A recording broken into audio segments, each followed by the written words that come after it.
Hey everyone, Kyle once again, and welcome back to another movie review for Halloween month. And this time, we're back to reviewing another classic. Try and get myself comfortable here. Back to reviewing another classic film for Halloween month, and this is another classic one from one of my all-time favorite directors, John Carpenter, master of horror and suspense. Love John Carpenter. My all-time favorite film of his, my all-time favorite horror film. The Thing from 1982. I love that film to death. Same with my second favorite, John Carpenter's Halloween. Another all-time favorite of mine. I love The Thing. I love Halloween. Christine, which is my favorite Stephen King adaptation film. Love Christine. I love Escape from New York. I love Big Trouble in Little China. The sequel, Escape from L.A., I like. It's not full on great. I like Escape from New York though, but I still like Escape from L.A. Ghost to Mars, which I honestly do like, with Ice Cube and Jason Statham, Natasha Henstridge. But I thought I like Ghost to Mars. What was? Oh, Starman with Jeff Bridges. Don't mind that film. It was the only film of his that got nominated for an Oscar. Prince of Darkness, I enjoy. They Live with Roddy Piper, may rest in peace. I enjoy with Keith David. What's it? In the Mouth of Madness, which I just reviewed recently. In the Mouth of Madness with Sam Neill. Another great one. I think it's one of the most underrated ones of his. I love In the Mouth of Madness.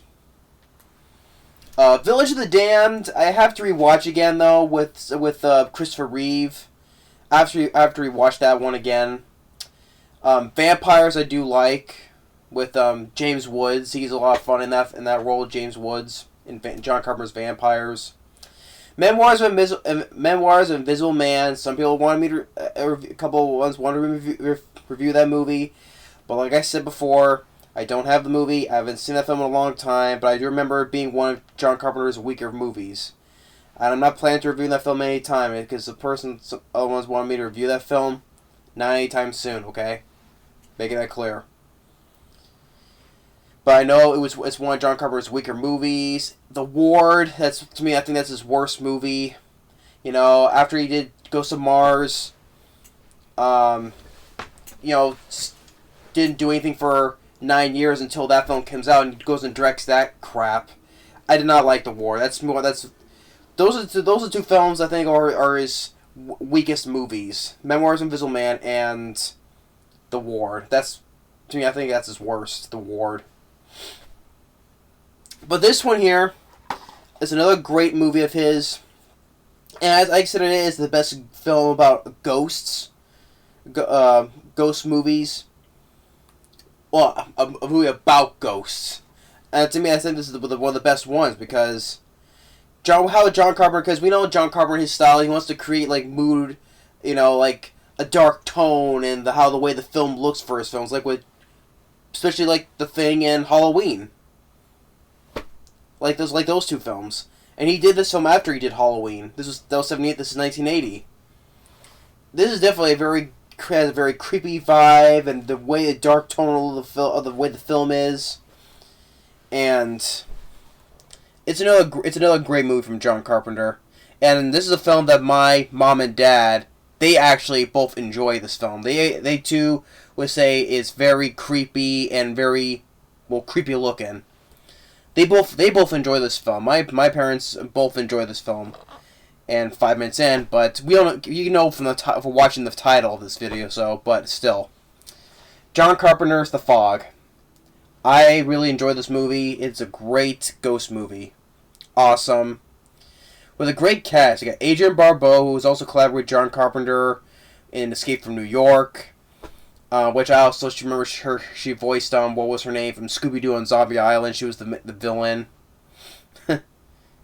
I remember having her voice in that. Adrienne Barbeau, she does a great job in this movie.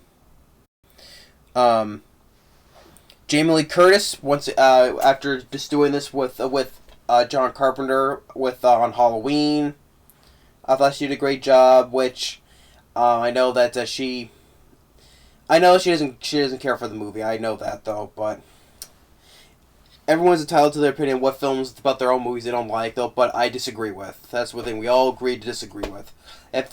You can like whatever you want, whether it's your own movies or not. We all agree to disagree with that. But to me, I thought she did a wonderful job in this movie as well. Janet Leigh, Jamie Lee Curtis's mother, starting from the original Psycho. But it was cool to see her share a scene, act along with her mother, Janet Leigh. Which also they'll also appear on screen together in Halloween H2O.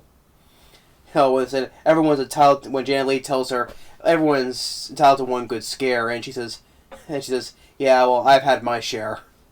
So yeah, they got to have share screen time together in this, mother and daughter, and that little bit of screen time in Halloween H2O. So yeah, it was cool to see that mother and daughter together. Hal Holbrook as Father Malone, I thought he did a really good job as well. Charles Cyphers, who played Sheriff Brackett from John Carpenter's Halloween, he has a role in this as well. And last but not least, Tom Atkins. I enjoy Tom Atkins as an actor from collaborating with John Carpenter, which has a role. Remember him in he also in Escape from New York and this film. Of course, John Carpenter's. Well, he didn't direct it though, but still. Halloween 3, Season of the Witch.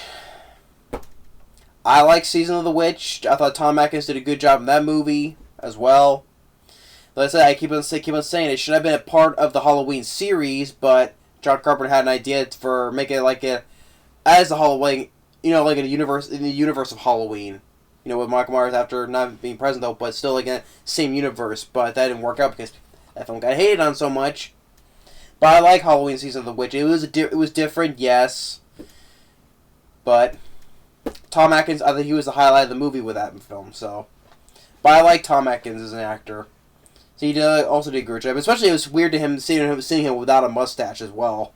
It's always we always prefer him with the mustache, but it was kind of weird. But also at the same time, nice to see him without the mustache. And then, even John Carpenter in the opening of this movie. When you see Father Hal Holbrook as Father Malone, John Carpenter has an uncredited cameo appearance. He's talking with Hal Holbrook when he's leaving the church. So, hey, John Carpenter, which he has a couple appearances in other films as well. So, and then you got John Houseman, who has a appearance as telling. How the way he tells in the opening of the movie, where he tells around the campfire, telling these people, kids and other people, about the story of the legend of Antonio Bay.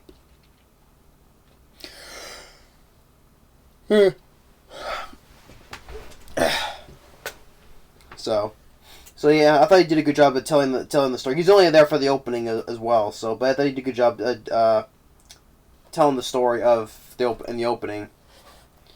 So.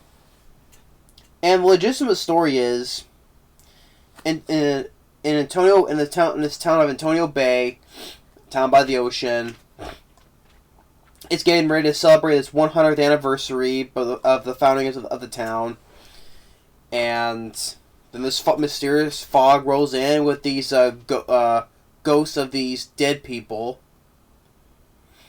in which you find out that's the 6 founders of Antonio Bay. There was this wealthy guy by the name of Blake who had leprosy. He wanted to establish a leper colony for that town, and the 6 founders, they didn't like that, so they go and murder the whole crew on their ship by the name of Elizabeth Dane, the name of the ship. And they had gold on there, so they took the gold and melded into a cross, which you see later in the movie. And that's how the town was founded on. So that's basically the town was founded on by murderers. And even one among the 6 founders is Father Malone's how Holbrook's grandfather, which he finds a journal about what his grandfather wrote about it. And just the way John Carpenter shot this movie was really well made. And the music by John Carpenter, he did a phenomenal job in this film. Just like how he did his own music for Halloween. He did an awesome job in Halloween, and he did a great job for the music in The Fog. And the way he shot, just give it really the creepy look to it as well. How you see it like from a 1980s movie, the look of the movie, especially with John Carpenter's way. And then there's this boat with these three sailors, and they get killed. And it's not. There's no blood or guts or anything in this movie. There's no sign of blood whatsoever when I saw this movie. It's just, yeah, you see the sailors, they get stabbed a lot though, but you don't see like a single drop of blood. So I thought it was pretty cool. Like with John Carpenter's Halloween, there was no blood in that movie at all in that movie as well. So yeah, but the sailors that they get stabbed with swords and a hook, stabbed with a hook, and then another one where it was like when down below gets picked up and then just stabbed right in the face. And Tom Atkins is a guy who by the name of Nick Castle, who's named after Nick Castle, who played Michael Myers from Halloween. Picks up Jamie Lee Curtis, hitchhiking, and by the time when the stroke of midnight, starting the mark of the 100th anniversary of Antonio Bay, things start happening. Like Tom Atkins, the clock gets broken, and more strange things starts happening around the town, and Adrienne Barbeau's son finds a plank of wood, which is part of the name of the boat, Elizabeth Dane. And when she brings that piece of wood to her radio station, where she does the DJ stuff, it starts leak water on itself, and it starts catching fire, and then with Father Malone, he's reading his grandfather's diary to Janet Leigh and Nancy Loomis, who played Annie Brackett, the daughter of Sheriff Brackett from John Carpenter's Halloween.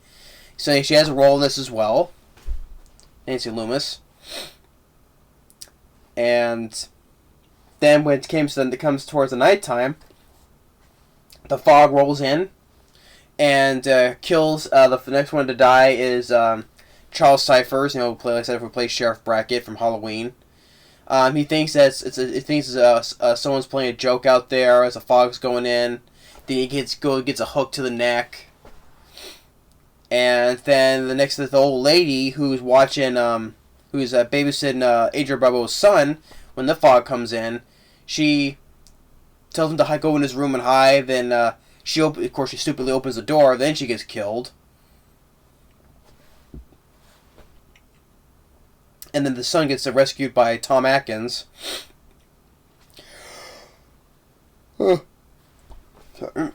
Sorry. And so him, Jamie Lee Curtis, and the boy, along with Janet Leigh and Nancy Loomis, they all get to the church to meet with Father Malone to read the rest of the diary, saying that he reads the rest of the diary and it said that he was the one responsible. So he pulled out this wall, the golden cross that's been melted from the gold that was stolen from that ship 100 years ago. And it's the way the fog, just how the way the film is shot, how when the fog rolls in, because at times you see it glowing, and how the way it's rolling over town, or how the fog is being used, to go underneath the doors or the windows. Just how when the ghosts of the people from the ship, when they go through the windows like that, it gets that creepy look to it. And also, it was also really good because you don't see their faces that much. You mean towards the end, the lead one named Blake, the lead person on the ship with the glowing eyes, but you don't really see their faces. Which I think to me that's a good thing because, a lot of times you want to reveal how creepy they look though in close-up shots though, but here I think this is for the better that you don't see their faces, because it gives that creepy look, is hiding them basically in shadow and darkness and all that. So just like that, I think they're just creepy enough as it is, how the way they look right here. So there's no need to show their faces.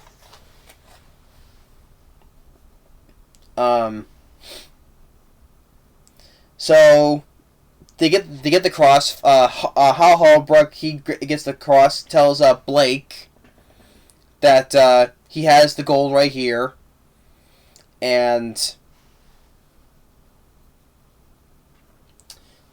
Blake takes the cross, and it starts glowing. And also, but in the meantime, while that's going on, Adrienne Barbeau, she's being attacked by the other ghosts at her radio station. She's being attacked, and ends up climbing on top of the roof. Like, she gets stabbed right here, I think how it was, and then she tries to fend them off as they're about to kill her. When Blake has the cross and it starts glowing, and Tom Atkins pulls Father Malone back, and then all the ghosts disappear. The ghosts disappear with the golden cross that disappears, and including all the other ghosts that was attacking Agent Barbeau, they're all gone, and then the fog leaves, and then when Adrienne Barbeau goes back on the radio saying to everyone, all the ships out there on the seas, look, you see the fog, look into the fog.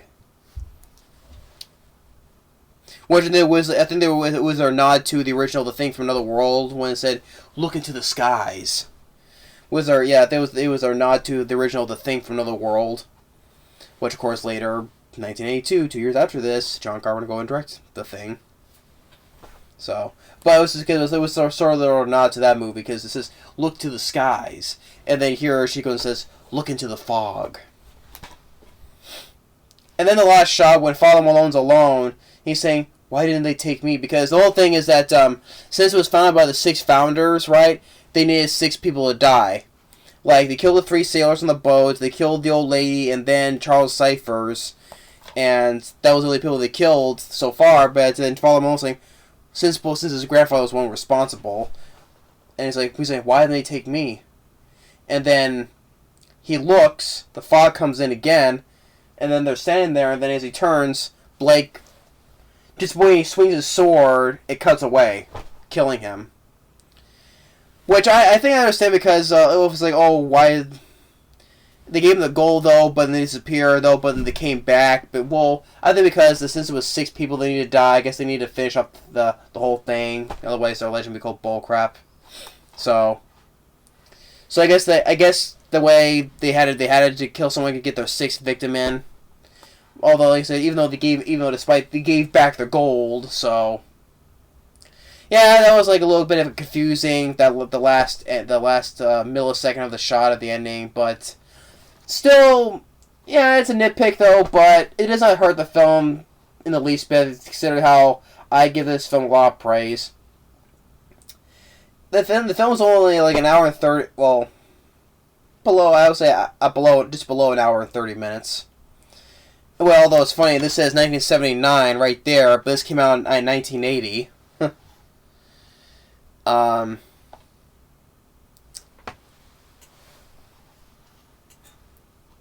Well, there was something else. Yeah, because the film has a 76% Rotten Tomatoes, which I give it a much higher rating. It has a 6.8 IMDb too. I'd give this a much higher rating as well.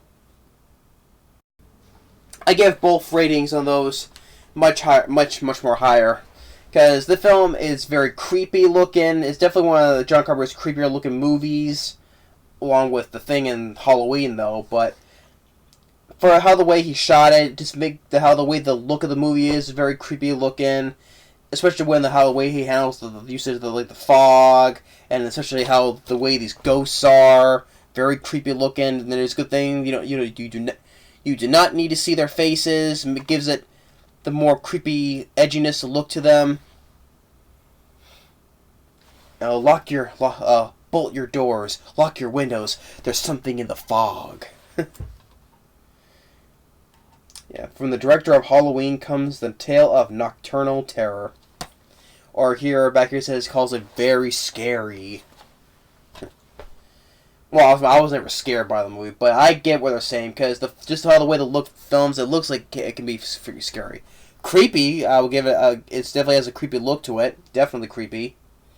The cast does a really great job. Adrienne Barbeau does a great job. Jamie Lee Curtis, even though she's not a fan of the movie, but I still say she did a good job too.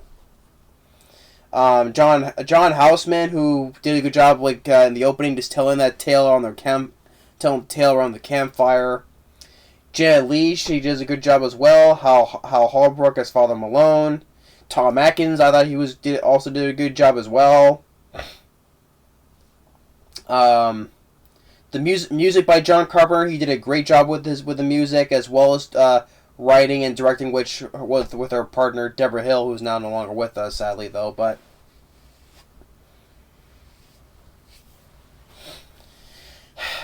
John Carpenter did such a great job with this movie, and of course the 2005 remake, which they both, just before Deborah Hill passed away, she and John Carpenter helped produce the remake of the Fog. Bad CGI Fog. It deserves all the hate it gets, because it's truly a piece of shit. It is. That film deserves the hate. It does. I mean, Tom Welling, you know, the guy from the Clark Kent of Superman from the show Smallville. I know my brother likes it because he likes him and he likes Smallville. But yeah, Tom Welling, for the leads, I mean, he's not like Tom Atkins. For the male leads, he's not like Tom Atkins or Hal Holbrook. And then Maggie Grace, I didn't care for her. Of course, she was later be the daughter in Taken, but I didn't care for her in that movie either. Selma Blair from Hellboy 1 and 2. She was not bad that movie. It wasn't her fault. It was a very poorly written script. So, but that film was a shit. It's such a, because use such a practical fog. Well, except when you see when it's over the ocean, when it's glowing. Yeah, sure though, but still, it has better effects on the fog than the CGI fog in the 2005 remake. So, yeah, screw that movie. The Fog, the Fog remake, that's a piece of shit. And that film deserves the hate. This here is far more creepy than anything in that movie. The look, the mood of it, how the way the ghosts look. Practical stuff over CGI any day. But yeah, and it's well directed by John Carpenter, as well as writing it with producer by Deborah Hill, as well, who she produced it. Great music by John Carpenter. It really fits the film excellently. Great cast. Great look to it. Creepiness. And yeah. Awesome movie from another great film from the master of suspense and horror, John Carpenter. Love John Carpenter. One of my all-time favorite directors. He's my top 3 for sure. Next to Steven Spielberg. So, yeah. But I love John Carpenter. Great director. So that's my review of The Fog. Great ghost film. Awesome movie. But thanks for watching, and stay tuned for more come to Halloween month. And if you haven't seen this film, I highly recommend you checking it out. If you've not seen this film, like, give it a thumbs up. Actually, I give it 2 thumbs up. This film is worth 2 thumbs up for me. But yeah, I recommend you check out The Fog. Great ghost film. Thanks for watching, and stay tuned for more to come for Halloween month. Later.